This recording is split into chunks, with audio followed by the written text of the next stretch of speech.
Building something nice, construire quelque chose d'intéressant pour toi, pour ta vie, pour tes connaissances, avoir des méta-compétences, ça veut dire une compétence qui va donner des bébés à de nouvelles compétences. Par exemple, au lieu d'acheter des pommes directement au supermarché, eh bien, je peux planter un pommier, apprendre à jardiner davantage, apprendre à planter des arbres, des arbustes dans mon jardin, à faire un travail plus manuel et en plus de cela, dans quelques années, peut-être que j'aurai des pommes. Et ça, ce sont des métacompétences. C'est un exemple que souvent je donne, l'exemple du pommier, mais ça se présente finalement pour quasiment tous les aspects de notre vie. Si tu es créatif, que tu écris, que tu développes non seulement tes idées créatives, tu les structures sur papier, tu vas également restructurer tes idées que tu as apprises par le biais de livres, par exemple, par le biais de livres audio, eh bien, tu vas restructurer cela, tu vas réorganiser tes connaissances brutes dans ta tête sur papier et tu vas réenseigner cela. Après, tu peux faire une vidéo. Tout ça, ce sont des métacompétences, des métaskills. Metaskills, c'est des connaissances qui donnent des nouvelles connaissances. Pour ma part, je développe une application d'alimentation pour mieux manger. Avant, c'était Lifehizer, c'était une application de nourriture qui était un peu différente. D'ailleurs, je peux te le montrer. Et ça, c'était il y a quelques années. Lifehizer, d'ailleurs, c'est 100% open source. Tu as le code complet open source sur GitHub. Voilà, ça c'est Lifehizer. C'était mon application d'alimentation. Tu as une version open source sur l'iOS, donc c'était Swift, Java pour Android.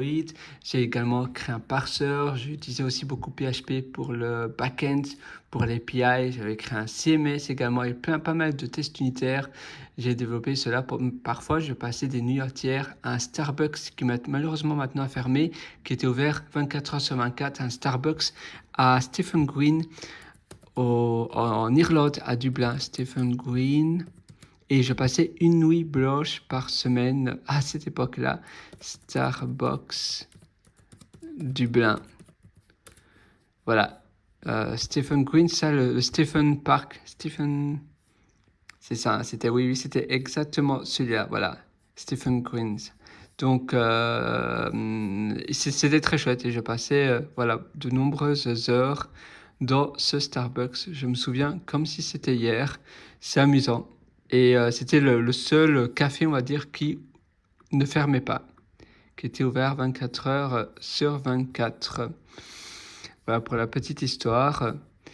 Et pour ma part, maintenant, eh bien, donc ça c'était Lifehizer.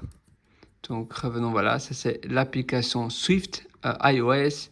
Ça c'est un CMS que j'avais développé. J'ai créé aussi un parseur qui est je pensais que j'avais piné. Ah oui, voilà, c'est ça, il est là. Data Parser Systems. Donc, et ça c'est moi d'ailleurs. Tiens, c'est amusant. Est-ce que le lien est un lien X ou un lien Twitter? Je suis curieux. Oui, c'est X déjà. J'avais mis ça à jour. Ouais, il y a 9 mois de cela. Donc voilà, je regardais à savoir c'était Twitter et j'ai mis à jour le bouton social. Et là aussi, je suis très fier de la manière dont j'ai utilisé pas mal de design patterns pour cette application. Donc, j'avais également utilisé, ça c'est data. Alors, tiens, que je regarde le parseur. Health data, health status.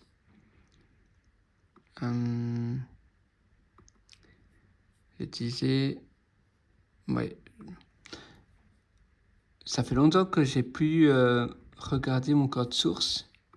C'est vrai, mais tu vois, ça c'était il y a 6 ans, comme quoi les années passent. Et j'avais utilisé les types, bien évidemment, tu vois, tout est type high. À ce moment-là, on appelait ça le hint type en PHP, hint type. PHP, c'est les déclarations de type en PHP.